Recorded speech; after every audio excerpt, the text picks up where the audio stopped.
It's book time! Let's talk about everything that I read in February and what I hope to read in March.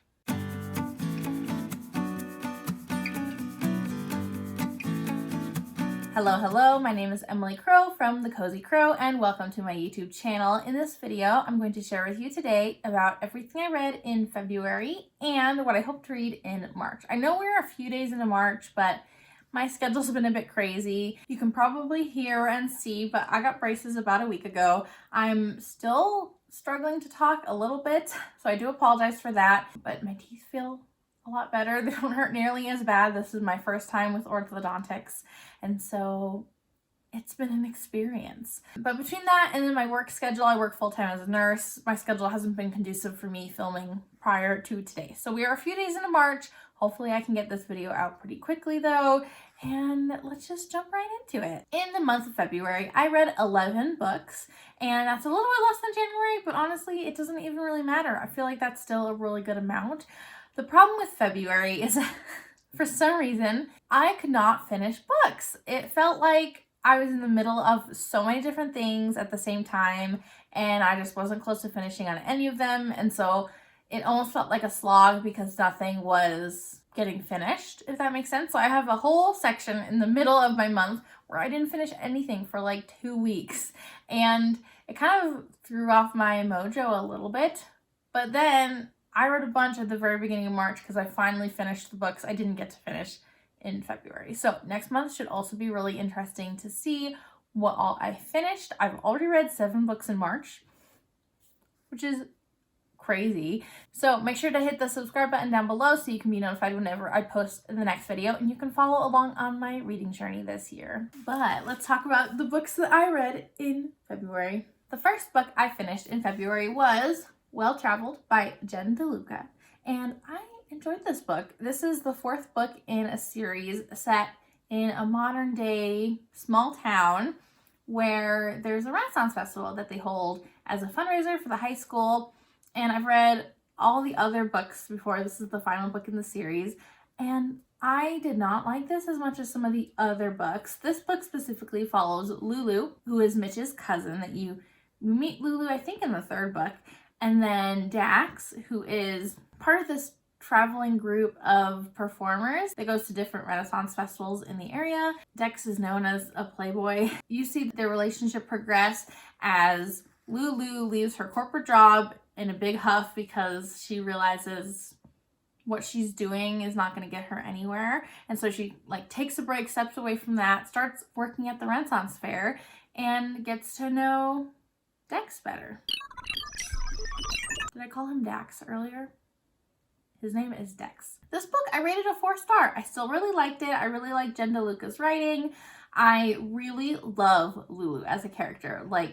I think she's amazing. She's awesome. I love hearing her perspective as she's, trying to reconcile what she hopes to do with her life versus her need to take a rest and just figuring out who she is when she isn't married to the idea of her corporate job. So I really love Lulu. Dex, I don't like him. I'm not necessarily all on board with their relationship because I feel like I didn't get a lot in this book. And this book would have been a 5-star for me if it was only about Lulu and her journey, her female friendships, and her discovery of herself. I mean, she works at a Renaissance fair, which is so out of her norm, and she starts to read tarot cards. It's just really interesting to see her growth throughout this book. And if Dex wasn't even in the picture, this book would have been better. Dex is such a one-dimensional character, and I feel like Deluca in the previous book, talking about Mitch as the bodybuilder, handsome playboy who people just don't understand how deep they are. I feel like she already did that with Mitch, and I was way more on board with it because you saw hints of his true self throughout the books, whereas Dex was really only portrayed as this really simple-minded guy who only thinks about girls and his guitar. So, I don't know. I feel like the trope was done already, but it was done really well in Mitch. I could see where his depth came from. Dex, I couldn't see where the depth was that Lulu trusted in. I just feel like I didn't see it throughout the book. But I adored Lulu. I loved her journey so much that this book still got a 4-star for me, and I still really enjoyed it, even with Dex as a character. And there wasn't anything super bad about him, but he was super boring and not any different than how he'd been portrayed previously in the books, other than, gee guys, he deserves some respect still, which is like a no-brainer. I don't know. I wasn't on board with Dex as a person, as a character, as a love interest, but I adore Lulu. The next book that I finished was City of Bones. Both of these books were on my physical TBR for the beginning of the year, and so it was awesome to check them off the list. My goal is to read 2 of those books every single month, so I have a total of 24 books on that specific shelf that I am pulling from. This is also on there. This is my old copy from when I was growing up and I never read it, and so I finally read it. I did the audiobook. I rated this a 3.5 star. It was all right. I enjoyed it, but it didn't have all the elements I might have been looking for in like a YA fantasy. I felt like the pseudo love triangle and relationships between the characters were a little bit more immature, definitely on the younger side of YA. I really like new adult or 18, 19-year-old YA. A lot of times those characters tend to be more mature, and I relate with them more because I've always been more on the mature side emotionally, even when I was younger, and so I don't really connect with 15 and 16-year-old characters that are yelling at each other about stupid things and not talking to each other because they're embarrassed. This was not my golden YA fantasy, but I still really enjoyed it. There were lots of interesting elements in the story. I didn't know where the story was going, but there was an overarching plot throughout that kept me hooked, even if I didn't know each step of the way what was going to happen next. Lots of twists and turns at the end of this, which is really fascinating. I will definitely read the next one. I really wanted to read this book from my old closet because I wanted to know if I should buy the new Shadowhunters books. I really love the new covers with the artistic black and white with the spines that kind of blend together. I love them so much. I see them in the bookstore all the time and I just want to buy them all so they all line up. But I wanted to make sure I really love the series. I don't know yet. As a 3.5 star, I'm not necessarily compelled to buy all the other books, but I think I'm going to continue the series and see how I like it and see if maybe as the characters age, as the story deepens, as the world building grows, if I end up liking the series more and more and want to purchase the books from my bookshelf, or if I'm just going to do library books for them. Still undetermined. But there were lots of crazy twists at the end of this, so I definitely want to see what happens next in this specific series in the Shadowhunters realm. The next book I finished was an audiobook that I listened to and I enjoyed it so much I bought the physical book, though I've already ruined it. I mean, it's still readable. I read this for a book club that people on my work were doing, and we hosted a brunch where we talked about the book and just kind of chatted. And so I brought this book to brunch, and it got fruit juice on it from the blueberries or strawberries I had in the same bag, which was not smart of me. It's my own dang fault, but I did really enjoy this book. I rated it 4.25 stars, The Southern Book Club's Guide to Slaying Vampires by Grady Hendrix. This book had a lot more going on than I originally thought it would when I first started reading it. Definitely a horror novel, definitely has some elements of body horror. I mean, there's vampire, or is there? You hear things throughout the book of stories that allude to this vampire character, and so you get the suspense amped up and you really feel suspense throughout the whole book as you're trying to figure out what's going to happen, who is going to be the next victim, is anyone going to do anything about this, what is really going on, which I really liked. I like horror that is entirely horror. This is definitely a horror novel. At the very beginning, it started hilarious, talking about these housewives in the 90s, but it's in a southern area of the United States, and it's definitely more patriarchal than a lot of other places were in the 90s. But like traditional housewives that like don't go and work, they're really dependent on their husbands for money, ask them for permission to use money. They're, you know, doing all the PTO and like neighborly things. So it felt a little bit older than the 1990s. It felt like it might have taken place in like the 60s or 70s. So that was kind of interesting. But they set up a book club and they start reading a lot of like true crime or like horror novels, and like some of the husbands don't even know what they're reading because they're afraid the husbands won't approve, and they're talking about these really gruesome murders and stuff, which is like really hilarious how far into the true crime and like murder mysteries that they go. They alternate between fictional stories and like nonfiction, reading about Ted Bundy and things like that. So that was really, really funny seeing the friend group dynamic. Throughout most of the book though, it dissipated, and then you saw it more at the end again. I wish there was more of the book club throughout the book.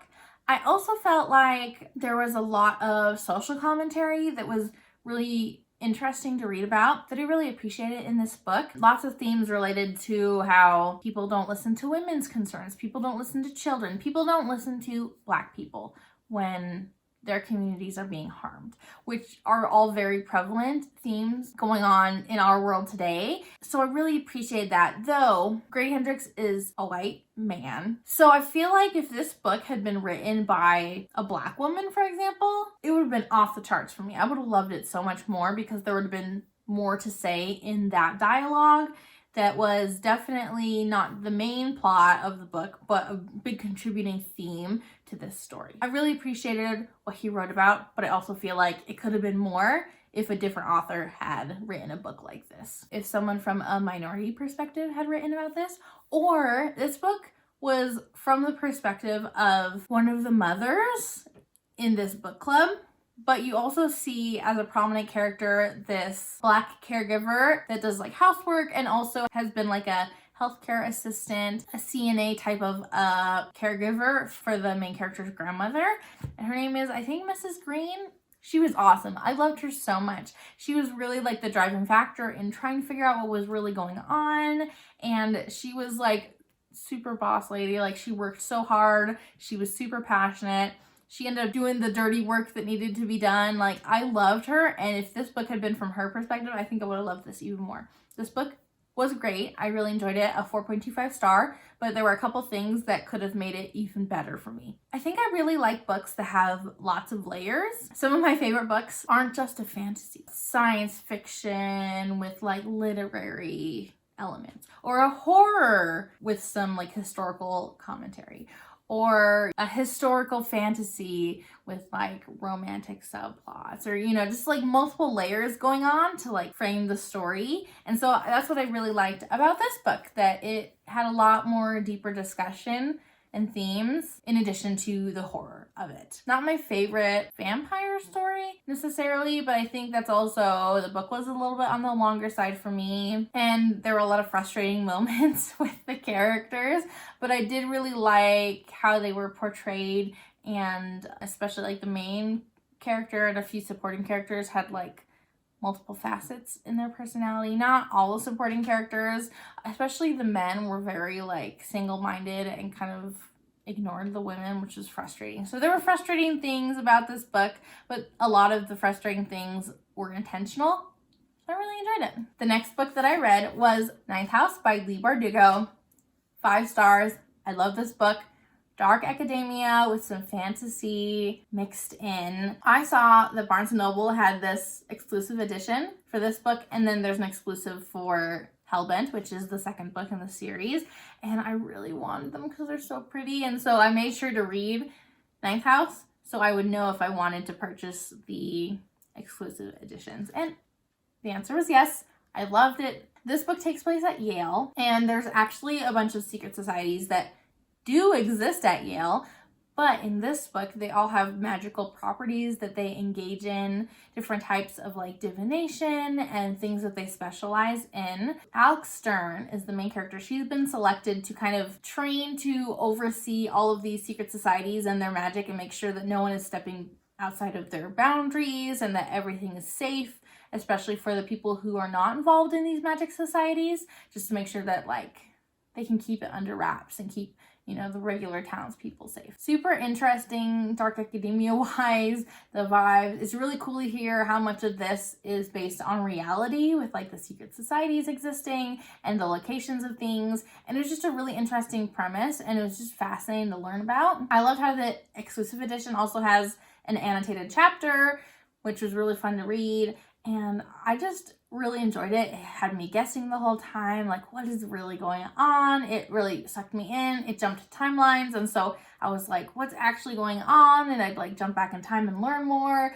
I gasped at multiple parts in the story as things were revealed to me. So really, really interesting. I really enjoyed it. Also involves ghosts too. So it's like pseudo fantasy, pseudo like paranormal type of a book. Really enjoyed it. I don't know how long the series is going, but there's a second book out. I know that there's plans for a third one.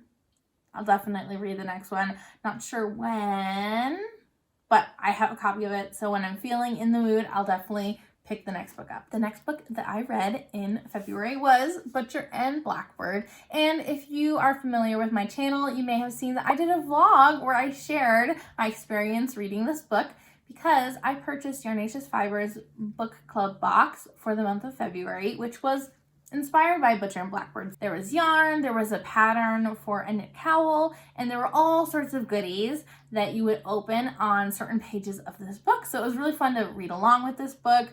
I had such a fun time with it, and then opening the packages to see what was included, inspired by the specific page. Super fun. I really enjoyed doing these like yarn and book box combos. I've done a couple now, and I plan to do more, and I'll continue sharing different vlogs about that. So make sure to check out my video if you want to learn more about my thoughts while I'm reading this book, more conclusion thoughts about it, about the yarn project I worked on, all those things. This book I rated a 4.25 star. I really enjoyed it. There are tons of trigger warnings because this book is about two serial killers that end up falling in love. I really loved seeing their chemistry as they went from acquaintances to friends to lovers. So it was really cool to see that progression, and I found that I really do like morbid humor. There were a lot of things that might be disturbing for some people, but were really creative and clever, and so I really enjoyed reading about these serial killers and the things that they did, the things that the serial killers they hunted did, and things like that. This book is very spicy. The spiciest book I've read. Has some very interesting things in the like smut spice category that I haven't really read in books personally. So not my favorite as far as like the flavor of spice that was in this book, but I really enjoyed the chemistry, I really enjoyed the writing style, and I just had such a fun time. This was such a quick read for me. I blew through it super fast, and it was the kind of book where I looked up and I realized that I had read 30 pages when I thought I'd only read 5. I blew through this book really fast, and it was really fun to read it alongside the book box. So I'm definitely planning on doing Yarnaceous Fiber's next box, which is in April, and hopefully it's still available when this video comes out. I'll link it down below so that you can look at Yarnaceous Fiber's book club box for the month of April if you are interested in purchasing that. Is for A Touch of Darkness by Scarlett St. Clair. Is that the right name? Will be the next book box if you're interested. I definitely am. Okay, the next book that I read was an audiobook, and this is one that I don't see myself purchasing. It's called The Ladies Rewrite the Rules by Suzanne Allain, and I rated it a 3.5 star, so pretty decent book. I enjoyed it. If it's 3-star or greater, that means I enjoyed it more than I disliked it. I feel like this book had so much potential that just fizzled out throughout the book. This book is set in like Regency time period when there are lords and ladies, they're, you know, doing their courting, yada, yada, yada. And there's this one lady who is recently widowed, and she suddenly gets a bunch of visitors from suitors, and she's like, why do you even care about me? Like, how do you even know I exist? Like, what is going on? And they realize that there is a published list of widows and wealthy heiresses that are eligible to be wed and to share their fortune with young bachelors who are fortune hunters, or who are, you know, second, third sons that won't get an inheritance quite as large, and so they kind of have to marry for money if they're going to keep their same standing in society. And so there's this published list. the main character decides, like, no, like, that is super rude and impertinent. I'm going to contact the ladies on this list, and we are going to rewrite the rules of society and do things a little bit differently and have courting in our favor, since we know we hold the power because we have the money that these men are looking for. And so, really interesting. I thought this book would get really kooky, really fun, and would just like turn things on its head, but it didn't really rewrite the rules that much. And a lot of the book, the like love interests were very clearly into each other, and so there wasn't a lot of tension between the characters. It was sweet, it was wholesome, but it was kind of vanilla, to be honest. So it's a really quick read. I wish that this book had been fleshed out and made a little bit longer and added more depth, because it would have been a lot better if it wasn't so bland of a book. It was just average, all right. So I do not have that copy because I listened to it on audiobook. The next book that I finished was another audiobook, but I loved it so much I bought the book. This is A Curious Beginning by Deanna Raybourn. And what's funny is I started reading accidentally the fourth book in this series on audiobook, and I realized, like, oh, this is like way down the line. Why am I an idiot? Like, I don't know why I did that. And so then I had to start from the beginning. I was like 5% into the fourth book, and I was like, what is going on? And then I realized it wasn't even the second book, it was the fourth book.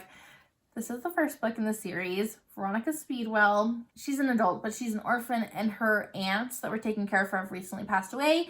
And then some weird stuff happens with like people trying to attack her, other people trying to like bring her to places of safety. They're trying to figure out what's going on. Is this related to her parentage? So they're trying to figure out this mystery of who she is and why do people care who she is. Like, why are there people trying to kidnap her, trying to attack her, things like that. Super fascinating. The twists in this were really fun to read and like really out there. And it was just a really grand old time. I really like mysteries, and I haven't read one in a while, so it was fun to get back into a mystery. There are like 7 books in this series, which is super fun. Cover is beautiful. I purchased the second book. I'll probably read it soon, but this is like a really nice palette cleanser where it's historical. I think it takes place in like the late 1800s. So it's a historical novel. It's got mystery in it. I like how her character, Veronica, is very modern for her time, and so she stands out. She's an odd duck. And she is totally okay with that. But like, she's had multiple intimate relationships with men, and you know, people have gossiped about her, but she just lives her life how she wants to. And it's a really fun time. You meet probably someone who's going to be the love interest in the long term in the series, Stoker. And you see kind of how the relationship kind of changes throughout this book as they learn to trust one another. Oh, the sun's coming out. 4.5 star. It was really good. It was a great palette cleanser, but also not super light and fluffy too. Like, it had like a really good balance, I felt like, of depth and fun to reading it. The next book I read took me forever, like a whole month to finish. Ruthless Vows by Rebecca Ross. I love this book. 5 stars. So good. I think it took me so long to finish because I didn't want it to end. And I was so emotionally invested in this story that I felt like I couldn't just read a chapter or 2 at a time. Like, I had to sit down and read like 100 pages. And so I really truly read this in only like 3 or 4 sittings with a couple random chapters like in between. But it just took me a real long time because I didn't feel like I had a lot of time to sit down and read a whole bunch of a book. This story is the second book in a duology. YA/new adult historical romance fantasy. So again, with all the different layers going on. It takes place in like a pseudo World War I, pseudo World War II type of time period where there is a war between a couple gods in this world. And the 2 main characters are war correspondents. And in this book, one of the correspondents has been captured by the bad god, Digger. And the other one is trying to figure out how to rescue them, how to bring back their memories since they've lost their memories, how to contact them in the first place, like all these things. while this war is going on and coming closer to the main capital city, and there's a lot of like conflict politically about like who's in the right in this war, and it was just, I loved it. I loved it so much. Please read Divine Rivals and Ruthless Vows. They were so good. This is the exclusive edition from Barnes & Noble, and so it's got a separate, like, end papers are pretty, and the front cover has a quote. "You may not be a goddess, but nor am I a god. Despite our mundane lives, perhaps we make our own magic with words." Roman said that in a letter. Also an epistolary novel. They write letters back and forth in the first book, and they continue to do that here at a certain point once they start to get in touch again. I loved it. So, so sweet. I just have all the feelings for this duology. I definitely need to read more from Rebecca Ross. The next book I read, I literally read in like a day and a half because I was trying to make it for book club. This is The Wishing Game by Meg Shaffer, and I am near a local bookstore called Poppy's Books and Gifts in Spanish Fork, Utah, and they had a book club for this, and so I was meaning to read it, and I ran out of time, and so the day before the book club, I started reading this. I read like as much as I could. Do you know how close I got before book club? I had 5 pages left to read. I was so close, but it was close enough that I still showed up even though I hadn't quite finished the book. And in those last 5 pages, there weren't any massive surprises that like totally ruined the book for me or anything. So it worked out okay. I rated this book a 4-star. It was cute. It was wholesome. It read very much like a middle grade novel or like a young YA novel, but with some adult elements like sprinkled throughout. There was a lot of depth that was like mentioned but then glossed over. I feel like this book was trying too hard to straddle the line between like that like middle grade young adult realm of like telling the story of like a competition to try to win a manuscript from a popular children's author versus like the adult struggles with like with trying to access the foster system and dealing with like past traumas and like difficult parent relationships and like things like that. I wish I would have picked one. I really wanted more depth in what was happening with like chronic illness mentioned and like abuse from family members and like all sorts of things mentioned that like I wish there was just a little bit more. I also feel like this book, if it had just been tweaked a little bit, would be perfect for like a 12-year-old to read. It was very simple writing. It was very wholesome. It was not quite like magical realism because there weren't magical elements, but it was a very whimsical, like not based in reality type of reality where like things were oversimplified, solutions were like way better than you could have imagined, you know, like the conclusion, like everything works out in the end. So if you're looking for a wholesome, quick read, this will do it for you. If you want more depth, this didn't have that depth or like that sense of reality. It was just like a more shallow and fun and wholesome read. So it was still a really enjoyable time. I really liked it, but I wanted more depth. The next book I read was The Atlas Complex by Olivie Blake. I listened to this. It was like a 21-hour audiobook. Ugh, I do not recommend. My least favorite book of the whole month, I rated it a 2.5 stars, meaning I disliked it more than I liked it. It was long. Nothing happened plot-wise. Like, the book could have been like way shorter. There was a lot of like different points of views happening between all these characters, and most of these characters converge towards the end, but there's like one random storyline that's like totally random out there. It doesn't feel pertinent to the plot at all, like maybe to their personal development, but like then the book just ended, so it didn't even really matter. The relationships between these characters shifted, and sometimes those relationships felt inconsistent with the characterization you've already received. Like, so there'd be a random switch and be like, wait, why does that person suddenly like the other person? Like, it was the kind of atmosphere where they all like hated each other, but they all also wanted to have sex with one another. It was like a really weird dynamic. There's a lot of like internal conflict going on with a lot of these characters. I just felt like the characterization wasn't consistent throughout, and the relationships and how those altered a lot of times wasn't consistent throughout. Not a lot happened in this book in the grand scheme of things for how long it was.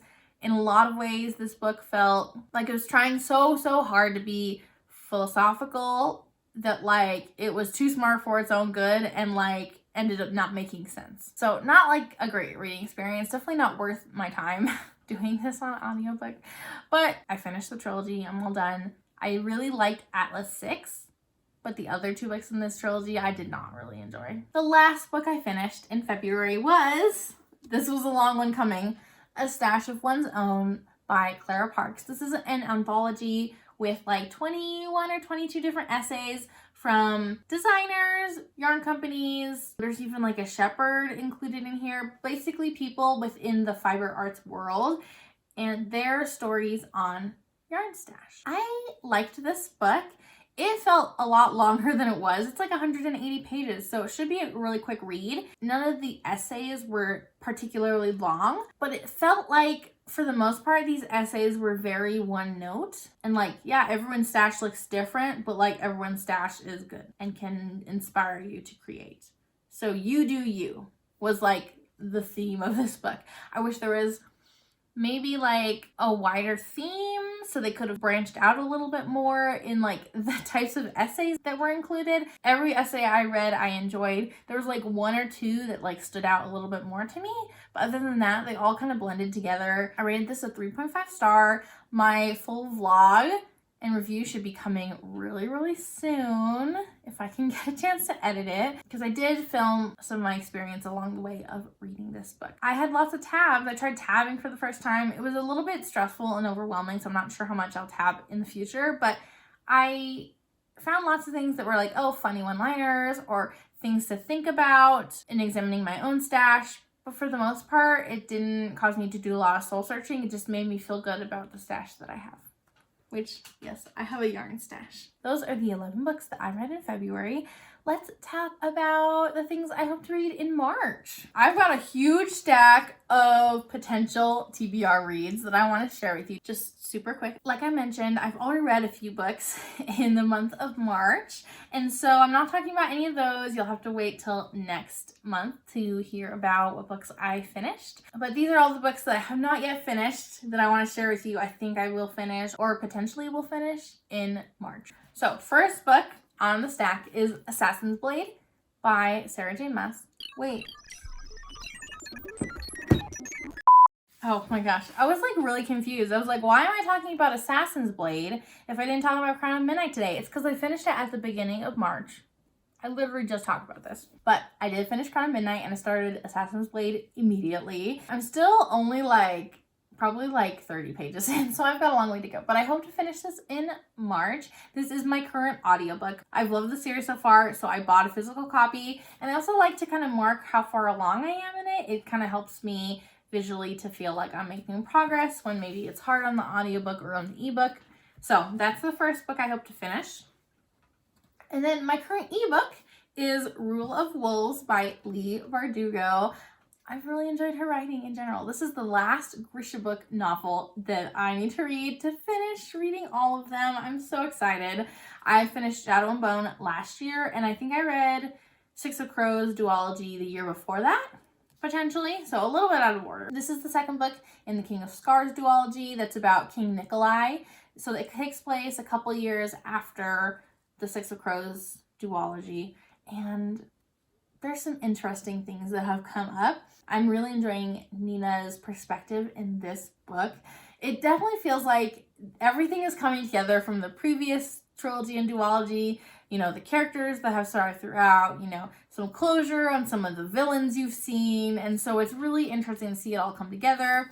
I'm about 25% of the way through, so I've got a ways to go, but I'm really enjoying it. It'll be really good to have this finished. And then I have a couple companion books by Leigh Bardugo that are on my TBR for 2024, my physical TBR for 2024. There's like a Language of Thorns, and there's like a fairy tale one. There's a couple smaller books that are more like collector's style of writings that are like short stories or whatnot that are based in the Grishaverse. So I'm gonna read those probably next month because this is my focus right now. I'm really excited to read all of Leigh Bardugo's backlist, and I'm almost there. Another couple books that I hope to read that are on my physical TBR for 2024 that I really hope to read are In the Weeds. This is the next book to read for BK Borison's like Love Light Farms series. I don't know what the series is called. They're like companion novels, but each book is a different season, and the fall one is coming out later this year.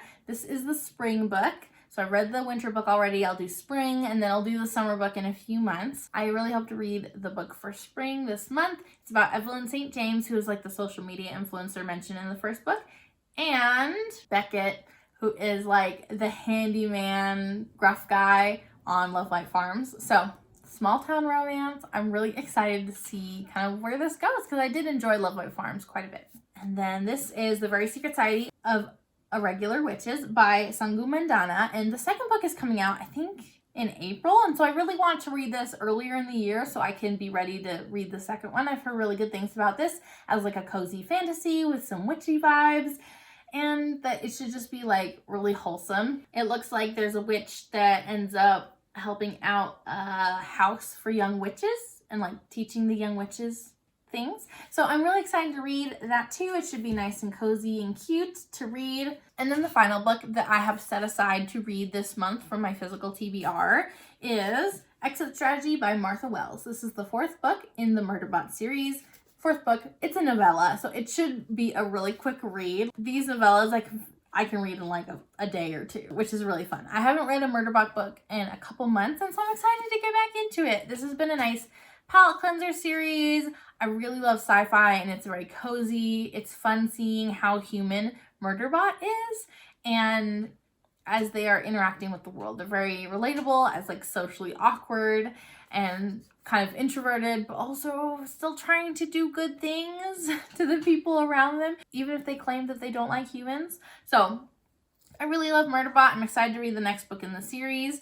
And I've just been spreading these books out because I always know that I'm going to love it. And so if I need like a quick palette cleanser type of a read, something different, because I don't read a ton of sci-fi, but I know I like sci-fi, this is a great option. Those are the 3 books. Every month I set aside 3 books from this list of 24 that I am hoping to read. And currently I've read 4 books in the 2 months of the year, so I'm on track. But I set aside 3 books so that if I read 2 of them, I'm still on track. If I read 3, I get ahead of schedule kind of thing. So it's just nice to have a couple options, and I can always change my mind because I can read whatever I want, honestly. A couple other books that I've already set aside and put out on my bed to like hopefully start reading soon. I don't have any physical books that I'm like reading actively at bedtime because I've just been enjoying reading on my Kindle from Rule of Wolves.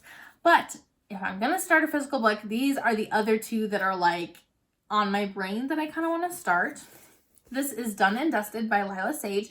Her second book in this series just came out, and they're doing an event close to me, maybe like next week. And so I was hoping to read this, maybe go to the event or like have the author sign it or something. I don't even know if I'm working that night or not, but I really wanted to read it. I love the cover art. It's just kind of like pop arty, a little bit different, which is super fun. I've never read like a ranch romance before, like a cowboy ranch type of romance. So this will be fun and kind of dip my toes in that water and see if that is like a subgenre of romance that I'd be interested in. And this book is What Moves the Dead by T. Kingfisher. Now, do I already have T. Kingfisher on my physical TBR that I should start reading first? Probably, but a friend of mine bought the second book in this series because I saw it at the bookstore and loved the cover. There's like a horse with these similar like things growing out of it. She just loved the cover so much. She told me about it and I was like, oh, that's the second book in the series. And she's like, oh, it is? Like she didn't even realize. And so I'm like, yeah, but I have the first book. So if you need to borrow it, feel free to. And she said, take your time. You can let me borrow it whenever. Like I'm not in a huge hurry. But then it inspired me to read this. So this is also like set aside. I want to start reading this soon. It is a horror novella based loosely on The Fall of the House of Usher by Edgar Allan Poe, which I already read in March to prepare for this. So I'm really excited to get into this one because I've heard really great things about this. And I am a horror girly, I think. More paranormal horror than like domestic horror for sure. So I think I'm going to really like this. I really liked T. Kingfisher's other book I read The House with Good Bones. I love that book. So I'm really hoping that I love this book too. And then I've got a stack of just all the books I've set aside. They're like on the in-between between my TBR shelves in my closet and the books on my like bed shelving that I hope to read next. These are like the in-betweens that I'm hoping to read fairly soon, that like I have my eye on, and if I'm like really feeling it, then I'll like pop it open kind of thing. So I've got The Neighbor Favor by Christina Forrest, and this book is one that I purchased because I realized I didn't have a lot of Black representation in my reading list for the month of February, and so I bought a whole bunch of romance books from Black authors. This was one of the more interesting ones that like was really calling to me when I purchased these books. So it's one of the ones I wanted to read earlier on. This girl wants to become a children's book author, but she's stuck in non-division. She tries to find a date. Her new neighbor's cute, but he's also her favorite fantasy author. So I love books about books. And so this should be really fun to see kind of how their like acquaintances to lovers or friends to lovers relationship kind of blossoms. I'm excited about that. And then I still have the cheat sheet set out by Sarah Adams. I've talked about this before, that I hope to read this soon. It's a sports romance. I haven't really read a sports romance before, but football player, ballet dancer, it's a friends to lovers, fake dating, so multiple tropes that I really love. And so if I'm gonna give sports romance a try, this will be the best one. And I think the second book in this series is also coming out sometime soon. So I would love to read that soonish. I really enjoyed Sarah Adams' other series that she has going on, the When in Rome series, so I'm hoping I like this one too. All the rest of these are like pretty new releases that you may have heard of that I would love to read sooner rather than later, so I can be in on all the talk about these fun new books. So I've got Emily Wilde, Map of the Other Lands, and I love the first book, but it's a slow, cozy read, and so I'm just like not quite in the mood for this, but I feel like depending on how the weather turns, I might be in the mood for this really soon, especially because it just came out not too long ago. Also, Everyone on This Train is a Suspect by Benjamin Stevenson, and this is the second book in the series. I really enjoyed reading Everyone in My Family Has Killed Someone. It was a more comedic murder mystery, and while it wasn't like my perfect type of comedy, like you can tell that this guy is literally a comedian, it wasn't as like witty and dry humor as like I prefer. I still found it really funny and really enjoyable, and so I'm looking forward to reading the next one. I just bought this book.